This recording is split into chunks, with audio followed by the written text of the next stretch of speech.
అండి ఈరోజు నేను ఒక టాపిక్ గురించి చెప్తున్నాను. అదే మనం సర్వసాధారణంగా పిల్లలకి టీకాలు వేస్తాం కదా.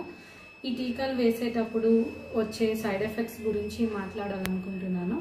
జనరల్గా టీకాలు వేస్తే పిల్లలకి జ్వరం వస్తుంది, అది అందరికీ తెలిసిందే. దానికి PCM సిరప్ వేస్తే తగ్గిపోతుంది.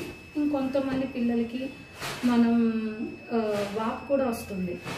అక్కడ ఎక్కడైతే టీకా వేస్తారో అక్కడ వాపు వస్తుంది. జనరల్గా అది కూడా ఒక 4-5 days 1 week అలా తగ్గిపోతుంది. కానీ కొంతమంది పిల్లలకి ఏమవుతుందంటే ఆ వాపు అంటే ఆ వాపుని ఇంకా అశ్రద్ధ చేస్తే అది బాగా ఇన్ఫెక్షన్ అయిపోయి చీమ్ పట్టేసి జ్వరం వచ్చేసి బాగా సీరియస్ అయిపోతుంది. సో అది దానికి మాత్రం డెఫినెట్గా హాస్పిటల్కి తీసుకెళ్ళి డాక్టర్కి చూపించాలి. మేము చూసిన తర్వాత దానికి యాప్సెస్ లాగా ఫామ్ అయితే చిన్న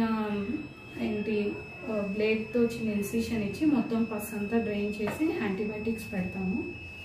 సో